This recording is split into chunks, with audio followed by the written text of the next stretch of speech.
I felt it in my body before my mind could process it. That sudden hollowness when something fundamental is missing. The retreat had reset my nervous system over the past week, but in that moment, standing in my own garage, every muscle tensed back into familiar knots. My car wasn't there, not just any car, my father's 1967 Mustang. The one thing he left me that mattered. The space where it should have been gaped like a missing tooth.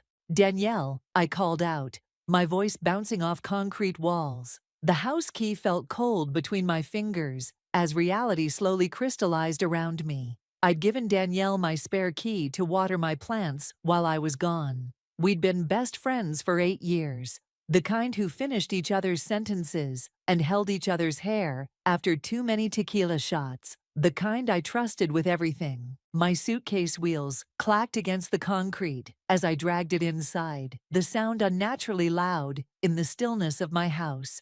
Something was wrong. Not just the missing car, the energy was off. The air felt different. "Danny." My voice sounded smaller now. No answer. Just the hum of the refrigerator and the ticking of the grandfather clock my mother had insisted I take when she downsized. I moved through the living room, noticing empty spaces on shelves where photos had been. My breath quickened as I headed for my bedroom, where the real shock waited. My closet door hung open, revealing bare hangers where my designer pieces had been. The jewelry box on my dresser lay open and empty.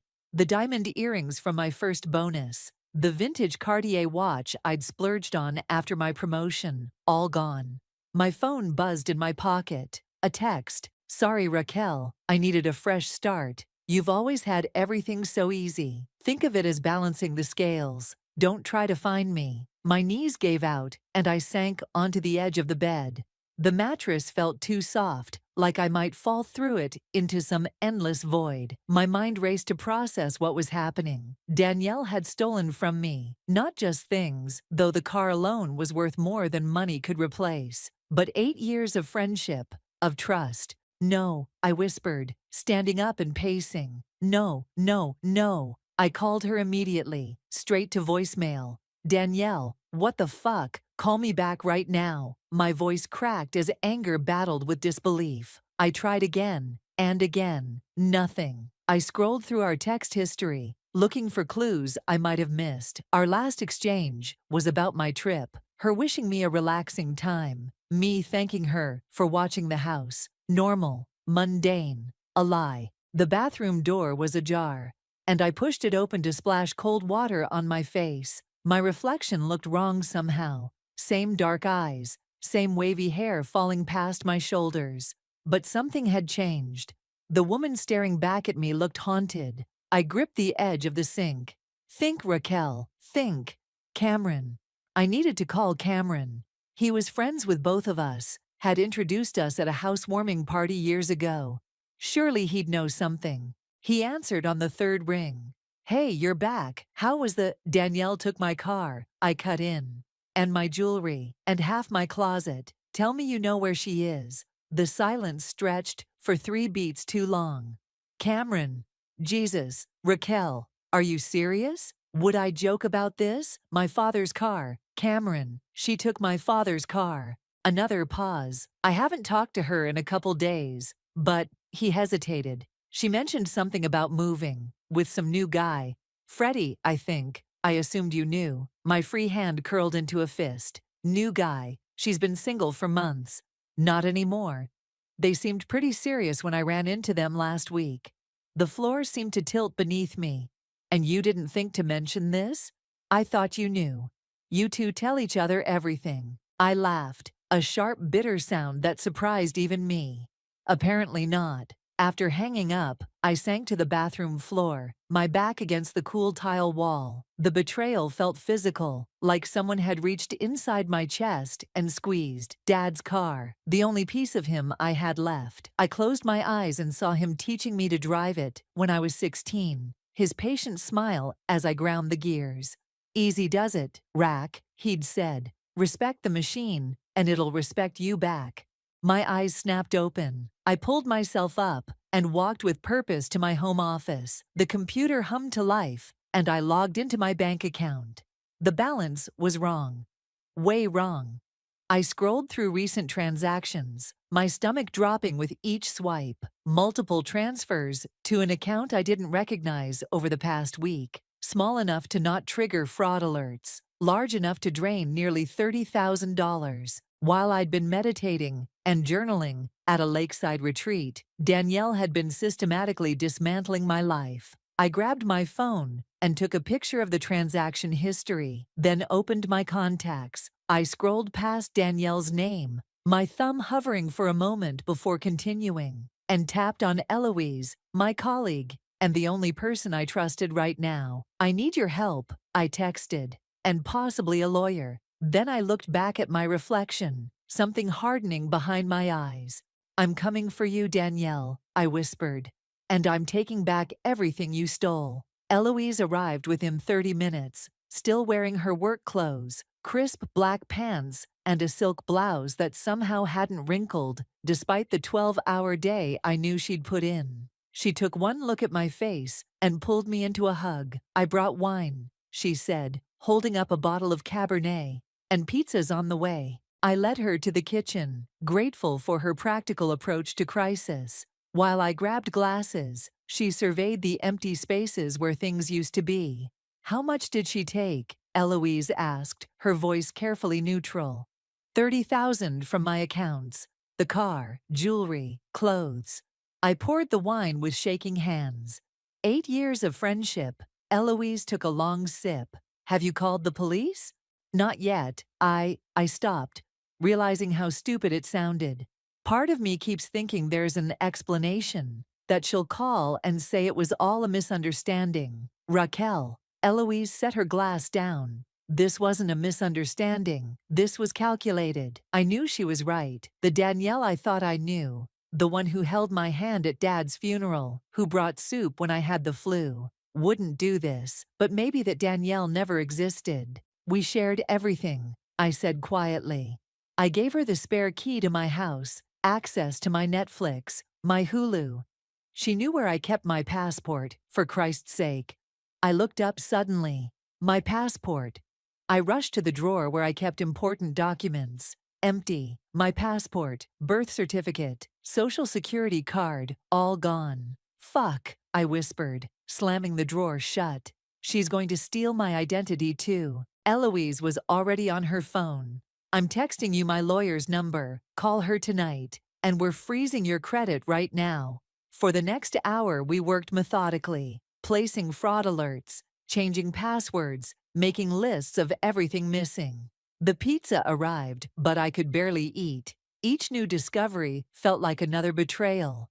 "I should have seen this coming," I said, staring at my laptop screen. "There were signs." "Like what?" Eloise asked. I thought back to small moments that had nagged at me, but that I'd dismissed. She started asking weird questions about my finances a few months ago. How much I had in savings, whether I kept cash at home. "What did you tell her?" "Everything." I laughed bitterly. I even showed her my investment portfolio when she said she wanted to start investing herself. "And did she?" I frowned. "No, she always had an excuse. A bill came up, her hours got cut at work." Another memory surfaced. She borrowed $3,000 from me in April. Said she needed it for a deposit on a new apartment. "Did she pay you back?" "She said she would in installments, but..." I trailed off, the truth dawning on me. "She never paid a cent." Eloise's expression softened. "Raquel, this isn't your fault." "I know, but..." My phone buzzed with a text. "Cameron. Just talked to Freddie. He says Danielle's with him, but won't say where. Seemed nervous when I mentioned you were looking for her." I showed Eloise the message. "Who's Freddie?" she asked. "Apparently, Danielle's new boyfriend. Someone she never bothered to mention to me." I texted Cameron back. "Get his number." "You know what's weird?" I said, setting my phone down. 2 weeks ago, Danielle insisted I book that retreat. Said I looked stressed, that I needed to disconnect completely. Eloise's eyes narrowed. "So you'd be unreachable while she cleaned you out." My phone buzzed again. Cameron had sent Freddie's number. I saved it, then opened Instagram. Danielle's profile was gone. Facebook, too. It was like she'd erased herself from the internet. She's been planning this for months, I realized, maybe longer. I scrolled through my photos, finding one from last Christmas. Danielle and me in matching pajamas, mugs of spiked hot chocolate in hand, laughing at some forgotten joke. Her smile looked so genuine. Had she been plotting even then? I trusted her with everything, I whispered. I told her things I've never told anyone. Eloise squeezed my hand. What are you going to do? I stared at the photo a moment longer, then deleted it. First, I'm calling the police, then your lawyer, and then, I took a deep breath. I'm going to find her. And then what? The question hung in the air. What would I do when I found Danielle? The hurt was curdling into something darker, something that scared me a little.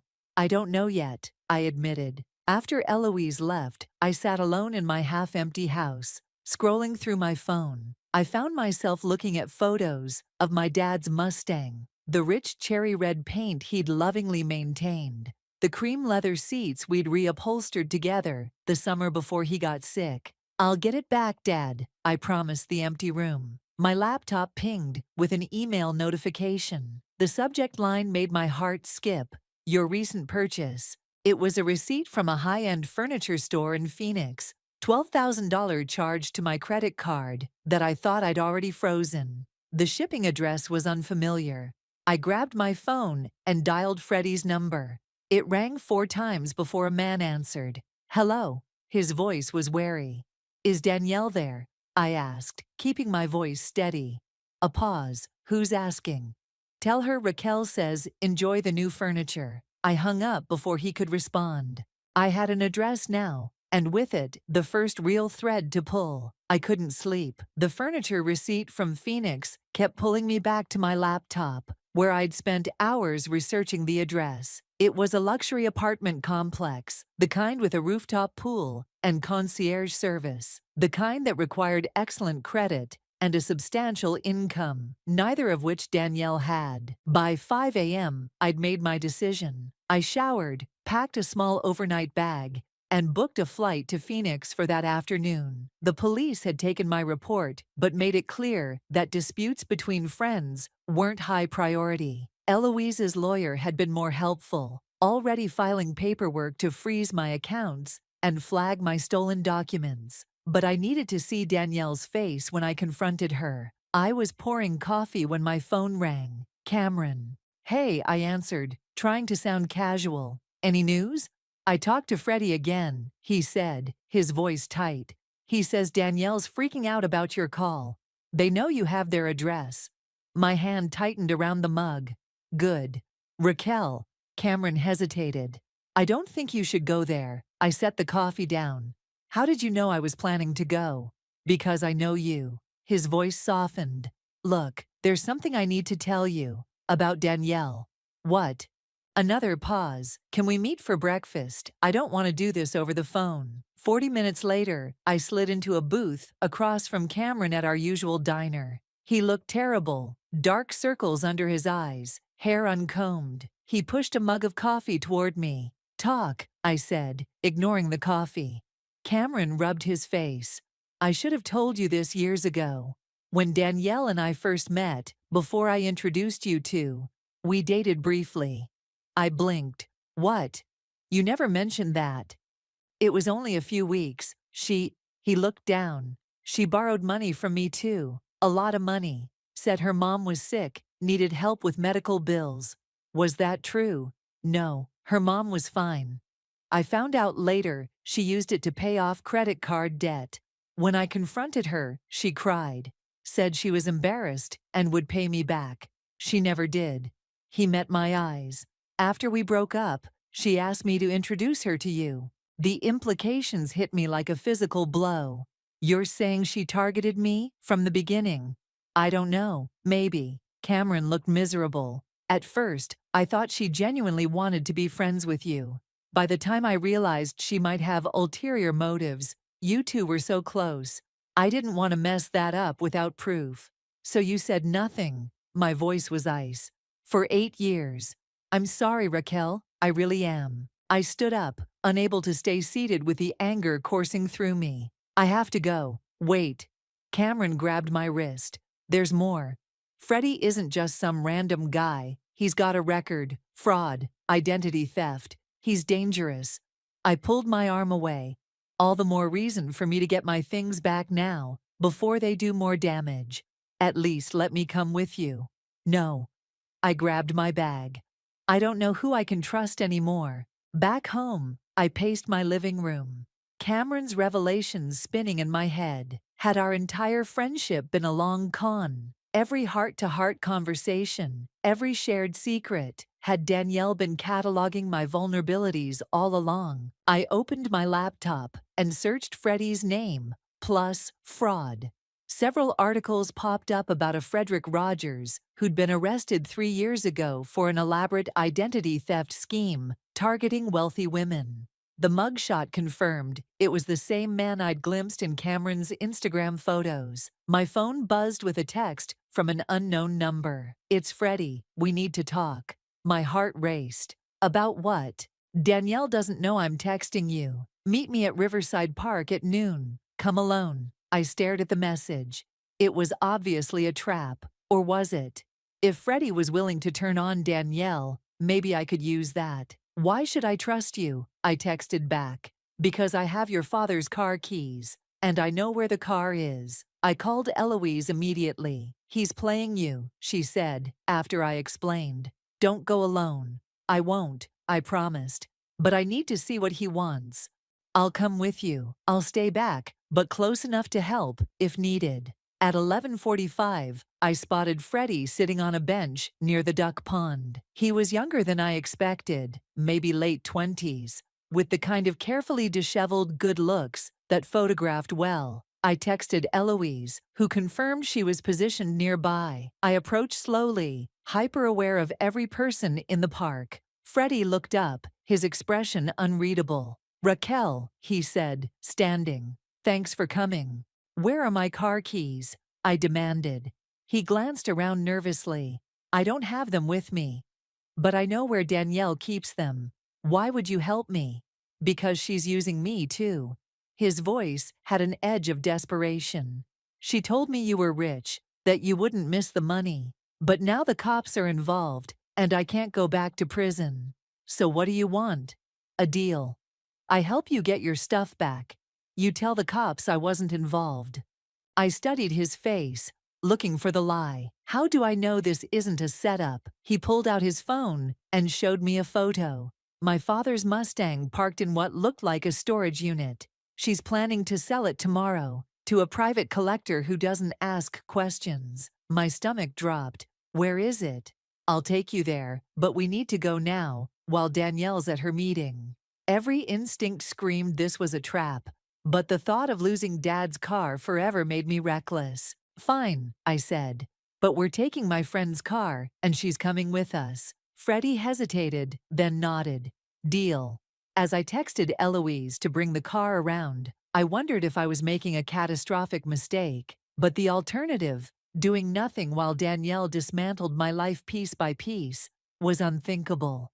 "Let's go," I told Freddie, hoping I wouldn't regret this. Eloise's skepticism was palpable as Freddie directed us through the industrial outskirts of town. She kept glancing at him in the rearview mirror, her knuckles white on the steering wheel. "Left at the next light," Freddie said from the back seat. "Then straight for about a mile. If this is bullshit," I said, turning to face him, "I'll make sure fraud charges are the least of your problems." He met my eyes. "Look, I didn't know what Danielle was planning until it was too late. She told me you were loaded, that you'd never miss what she took. And you believed her?" "I wanted to." He looked away. "I've got debts, bad ones." We pulled into a storage facility surrounded by a chain-link fence. The sign read, "Secure Lock Storage," in faded red letters. My pulse quickened. "Unit 217, Freddie said. "She has it under a fake name." Eloise parked, but left the engine running. "I don't like this," she muttered. "Me neither," I admitted. "But if my car's in there—" "I'll wait here," she said. "Any sign of trouble, I'm calling 911." Freddie led me through a side gate, using a key code to get us in. The facility was eerily quiet, rows of identical metal doors stretching in every direction. We stopped in front of Unit 217. "It's in here," he said, "but I don't have the key to the actual unit." I stared at the padlock. "Then why are we here?"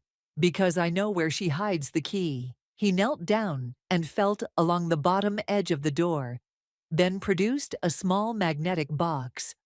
Inside was a single key. My heart pounded as he unlocked the unit. The metal door rolled up with a screech, revealing a dim interior. And there it was, my father's Mustang, its cherry red paint dulled by dust, but unmistakable. "Oh my God," I whispered, moving toward it. "Wait," Freddie said, grabbing my arm. "There's something else you should know." I pulled away from him. "What?" "Danielle's not working alone. She has a partner, someone who's been helping her plan this for months." A chill ran through me. "Who?" Before he could answer, headlights swept across the open unit. A car had pulled up behind us. "Shit," Freddie hissed. "That's her." I froze, watching as Danielle stepped out of a sleek black Audi I'd never seen before. She looked different, hair shorter, dyed platinum blonde. Designer sunglasses hid her eyes despite the late afternoon shadows. "Well," she said, walking toward us, "this is awkward." Freddie moved slightly in front of me. "Danny, I can explain." "Save it." Her voice was cold. She pushed her sunglasses up to reveal eyes I barely recognized. Hard, calculating. "I knew you'd crack eventually. You always do." "You set me up," he realized aloud. She smiled thinly. "Had to flush out the rat somehow." Her gaze shifted to me. "Hello, Raquel. Enjoying the reunion with Daddy's precious car?" The casual cruelty in her voice stunned me. This wasn't the woman who'd held me when I cried, who'd celebrated every promotion with champagne and silly cards. This was a stranger wearing my best friend's face. "Why?" I managed to ask. 8 years, Danielle. 8 years of friendship. Was it all a lie? Something flickered across her face. Regret, maybe, or just annoyance at being confronted. "Not all of it. But you made it so easy, Raquel. Always so trusting, so generous, so oblivious." "To what?" "To how unfair it all is." Her voice hardened. "You with your perfect job, your family money, your charmed life. You never had to struggle for anything." I almost laughed. "You think my life has been easy. My father died when I was 23. I worked 60-hour weeks to get where I am. Nothing was handed to me." "Please," she rolled her eyes. "Your dad left you that car. Mine left me with 50,000 in debt and a mother who drank herself to death, trying to cope. But you wouldn't know anything about real problems, would you?" Before I could respond, Eloise appeared behind Danielle, phone in hand. "The police are on their way," she announced. "I've already sent them photos of the car and storage unit." Danielle's composure slipped for a moment. She glanced at Freddie, who shrugged helplessly. "You think this changes anything?" she asked me. "It's your word against mine. I'll say you loaned me the car, gave me the jewelry as gifts. Who's going to believe otherwise?" "I will," came a male voice. We all turned to see Cameron walking toward us, phone held up like he was recording. "Been streaming this whole conversation to the cloud, Danny," he said, "including the part where you basically admitted to stealing from Raquel." Danielle's face contorted with rage. "You backstabbing piece of—" "Save it," Cameron cut her off. "The police can hear your side." Sirens wailed in the distance. Danielle looked trapped, her eyes darting between us and the Audi. "This isn't over," she said to me, then turned and ran for her car. "Let her go," Eloise said, grabbing my arm as I instinctively moved to follow. "The police will find her." We watched as Danielle sped away, tires screeching. Freddie made no move to follow, standing awkwardly beside the Mustang. "I really didn't know how far she was going to take this," he said quietly. Cameron approached us, stopping his recording. "I followed you guys here. Figured you might need backup." "How did you know where we were going?" I asked. He glanced at Freddie. "I didn't. I put a tracking app on your phone last night. After you stormed out of the diner, I was worried. I should have been angry at the invasion of privacy, but all I felt was exhaustion. Thank you, I said simply.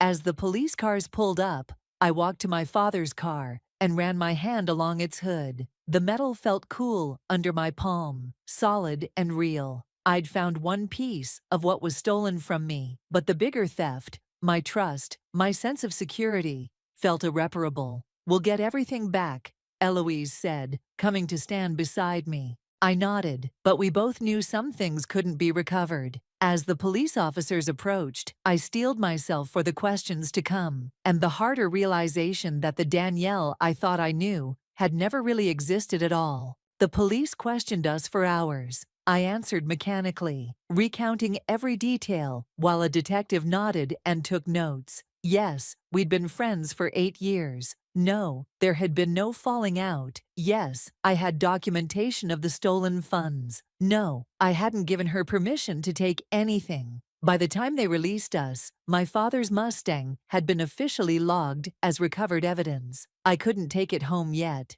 We'll call when you can pick it up, the officer said, handing me a case number. Shouldn't be more than a few days. Outside the police station, exhaustion hit me like a physical weight. Cameron offered to drive me home, but I hesitated, still processing his admission about tracking my phone. I can take an Uber, I said. Raquel, he looked hurt. I was trying to protect you. By invading my privacy, after keeping secrets about Danielle for years. The words came out sharper than intended. Eloise stepped between us. Let me take you home. We're all tired and saying things we might regret. The ride home was silent. Eloise didn't push conversation, just squeezed my hand once before I got out of her car. Call me tomorrow, she said. Anytime. Inside my half-empty house, I poured a glass of wine and sank onto the couch. My phone buzzed with a text from an unknown number. You'll never get everything back. Some things are already gone forever. Danielle. My hand shook as I showed the message to the police, who added it to their report but warned me they might not be able to trace it if she was using a burner phone. Sleep came in restless bursts. I dreamed of Danielle laughing as she drove away in my father's car, the sound morphing into my father's laugh. Then back again. I woke at dawn, gritty-eyed and hollow. The financial damage was extensive. Over coffee, I made lists of what was still missing. Jewelry, clothes, cash, documents. The bank had frozen my accounts, but not before Danielle had transferred out thousands. My credit cards were canceled, but the furniture charge was still pending. The police had put out an APB for Danielle, but with her new look and the fake ID Freddie admitted helping her obtain, she could be anywhere. My phone rang. Cameron again. I let it go to voicemail. He'd left 3 messages already, each more apologetic than the last. Instead, I called the number Eloise's lawyer had given me. I need to know my options, I told her. Not just legally, but practically. How do I find someone who doesn't want to be found? That's not my area of expertise, she replied carefully. But I know someone who might help. A private investigator, former FBI. Give me the number. The PI, a woman named Margot, agreed to meet me for lunch. She was older than I expected, maybe late 50s, with sharp eyes that seemed to catalog everything about me in our first handshake. Tell me about your friend, she said after we ordered. Ex-friend, I corrected. And there's not much to tell. I thought I knew her, but clearly I didn't. Everyone leaves traces, Margot said. Digital footprints, patterns, habits they can't break. Tell me what you do know. Start with her family. I frowned. She said her father left them with debt. Her mother had drinking problems, died a few years ago. Siblings? None that she mentioned. Friends besides you. I thought about it. Not close ones. She was always saying people were too much work, that I was the only one who got her. Margot nodded. Classic isolation technique. What about work? She was a freelance writer, or claimed to be. Lifestyle pieces, travel blogs. I paused. Actually, she was working on a book, a memoir about overcoming childhood trauma. She'd been talking about it for months, said she had a publisher interested. Something clicked. Wait. The day before I left for my retreat, she was excited about a meeting with her editor, said it was almost a done deal. Margot leaned forward. Do you remember the publisher's name? I closed my eyes, trying to recall. Meridian Press, I think. She showed me an email once. That's something concrete we can trace. Margot made a note. What else? She mentioned Phoenix recently. That's where the furniture was being delivered. Good. We'll start there. Margot's expression softened slightly. You know, finding her doesn't guarantee getting your things back, or closure. I know, but I need to try. After lunch, I finally listened to Cameron's voicemails. The last one caught my attention. Raquel, I found something. Danielle's memoir. I think it's about you. Call me back. I called immediately. What do you mean it's about me? I contacted Meridian Press, pretending to be interested in her book. They sent me a sample chapter. His voice was tight. It's your life story, Raquel. Your father's death, your career struggles, all of it. But she's written it as if it happened to her. The room seemed to tilt. That's impossible. She wouldn't. She did. I'm sending you the file now. My phone pinged with an email. I opened it with shaking hands and began to read. The words blurred before my eyes. Intimate details of my life, my pain, twisted into Danielle's narrative. My father's battle with cancer, described in excruciating detail I'd shared with her during late-night conversations. My panic attacks after his death, which I'd trusted her to keep private, all presented as her experiences, her trauma. She's stolen my life, I whispered. There's more, Cameron said.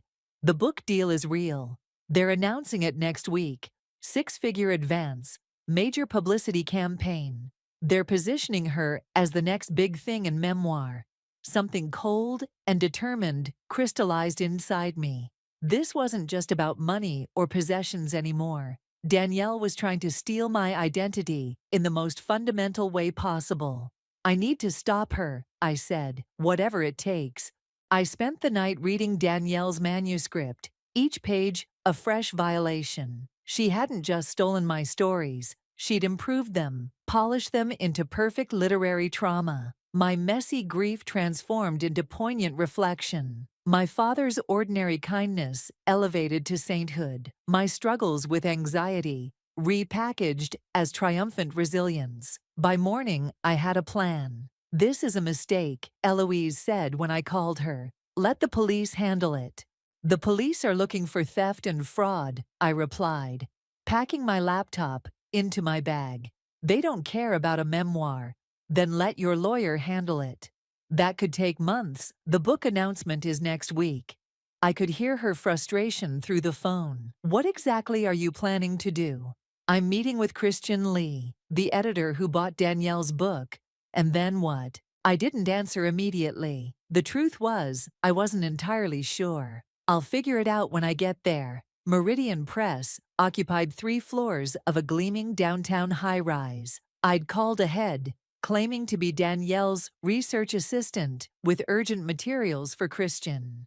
The receptionist directed me to the 11th floor. Christian Lee was younger than I expected, maybe early 40s, with stylish glasses and an easy smile that faded when I introduced myself. I'm sorry, you're who? He asked, not inviting me to sit. Raquel Weber. The real Raquel Weber. I placed the manuscript on his desk, the person whose life story Danielle Jordan stole for her memoir. His expression shifted from confusion to wariness. That's a serious accusation. It's not an accusation, it's a fact. I pulled out my phone and showed him photos of my father and me. The same scenes described in the memoir. Everything in that book happened to me, not her. Her real name is Danielle Jordan, and she's currently wanted by the police for theft and fraud. Christian's professional composure cracked slightly. Ms. Weber, did she mention she's been living in Phoenix under a fake name? Or that she stole $30,000 and my father's car last week? He sat down heavily. We do extensive background checks on our authors.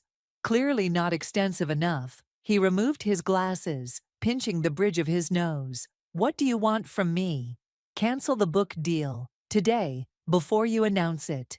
It's not that simple. We've invested. I don't care what you've invested. My voice remained steady, though my hands shook. That book is my life, my trauma, my story. She had no right to take it, and you have no right to profit from it. Christian studied me for a long moment. I need to make some calls. Would you mind waiting outside? I sat in the reception area for 45 minutes, watching assistants hurry past with coffee and manuscripts. Finally, Christian emerged. We're looking into your claims, he said formally. In the meantime, we're postponing the announcement. Not good enough. It's all I can offer right now. His tone softened slightly. For what it's worth, I believe you. But this isn't just my decision. I stood to leave. You have until tomorrow to cancel the deal completely, or I go to every publishing industry blog and news outlet with this story. I'm sure they'd love to hear how Meridian Press is profiting from stolen trauma. Outside, adrenaline drained from my body, leaving me shaky. I hadn't expected the confrontation to affect me so deeply. I called Cameron. How did it go? He asked. They're looking into it, I said, mimicking Christian's tone. I gave them an ultimatum. That's something at least. He paused. Listen, Margot called me. She found an address for Danielle in Phoenix, an apartment under the name Danielle Weber. My stomach dropped. She's using my last name.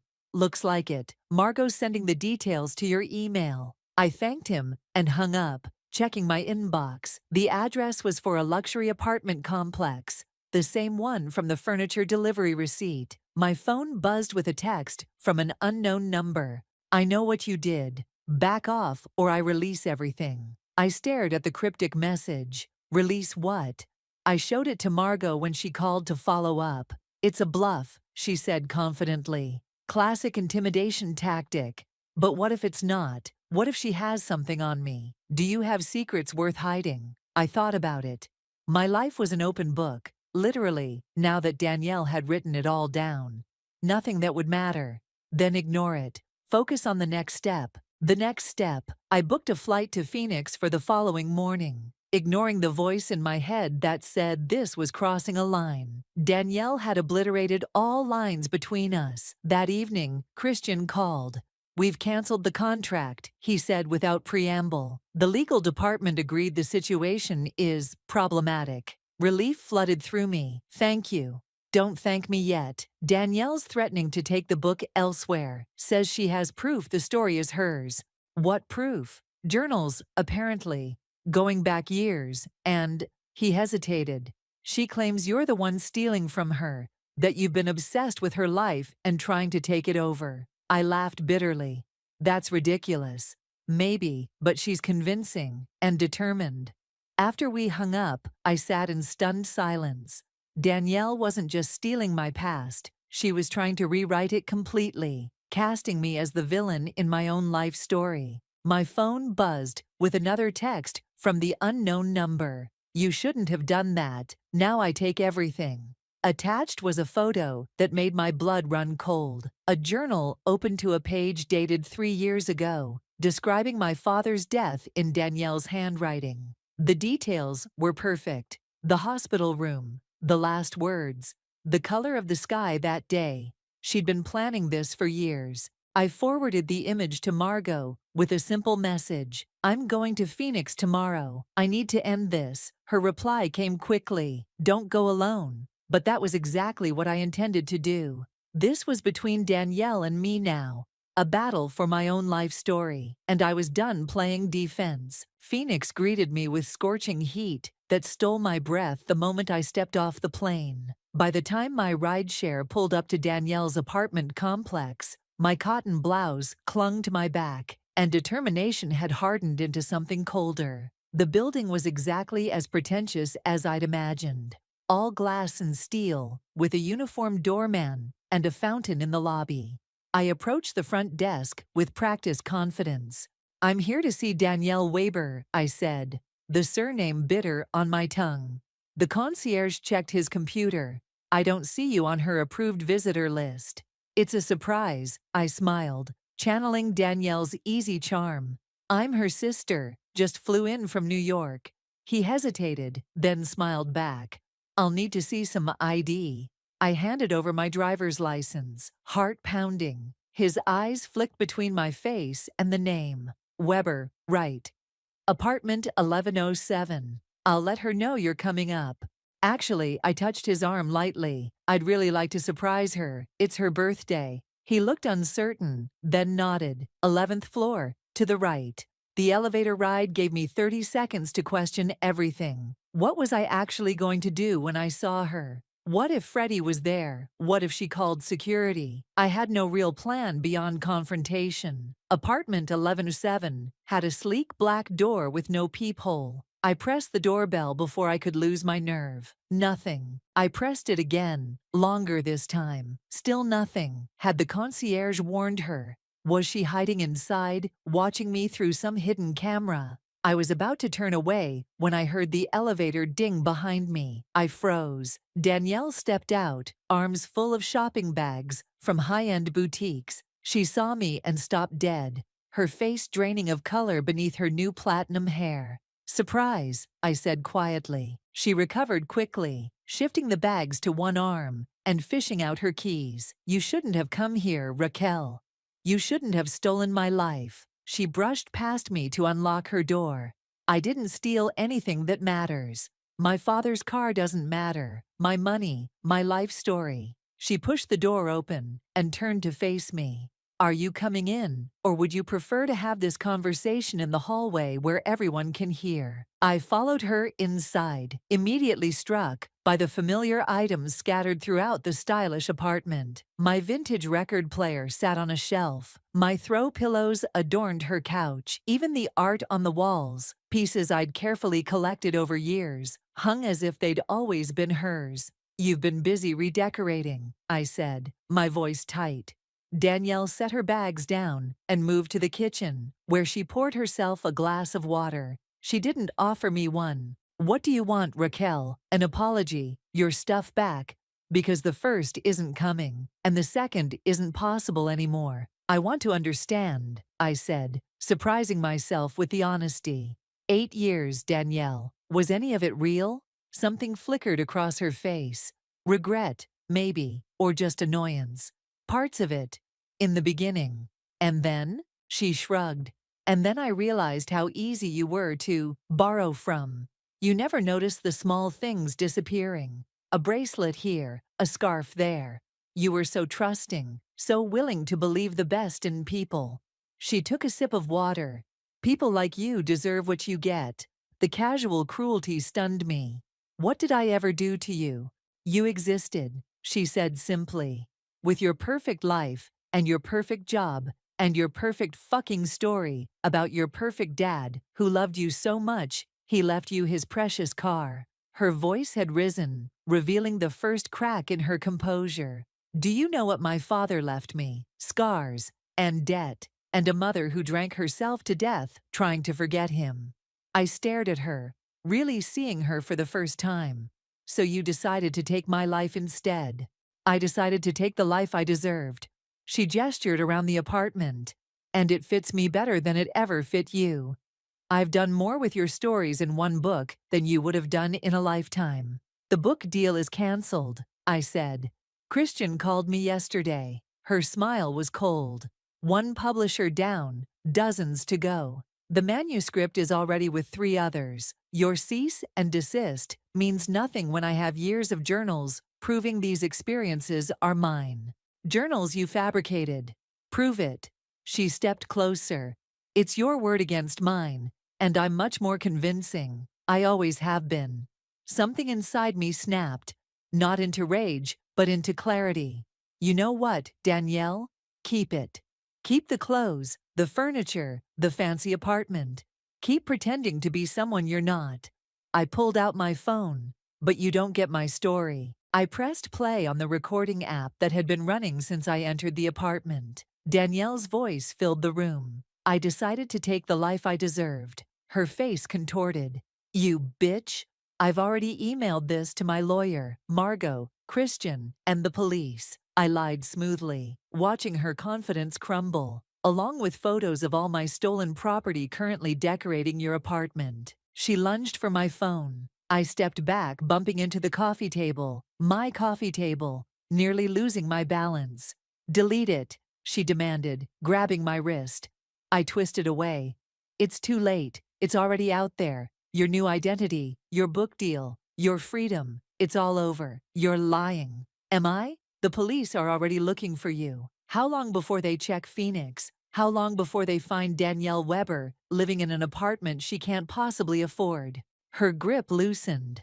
For a moment, I saw the old Danielle, the one who used to panic when things went wrong, who needed me to fix everything. I can explain the recording, she said, but her voice lacked conviction. Maybe. But can you explain the journals when forensic experts date the ink? Or the bank transfers, or the stolen car? I moved toward the door. It's over, Danielle. The only question is how much worse you want to make it for yourself. She followed me, desperation replacing anger. Raquel, wait. We can work something out. I paused at the door, turning to face her one last time. No, we can't. You didn't just steal my things, Danielle. You tried to steal me, who I am, what I've lived through. I met her eyes steadily. But you can't become me by wearing my clothes or telling my stories. You'll always be you, running from yourself. I walked out, closing the door on her protests. In the elevator, my hands finally began to shake as the adrenaline ebbed. I'd done it. I'd confronted her. And somehow, walking away felt more powerful than any revenge I could have taken. Outside, I called Margot. I found her, and I have everything we need.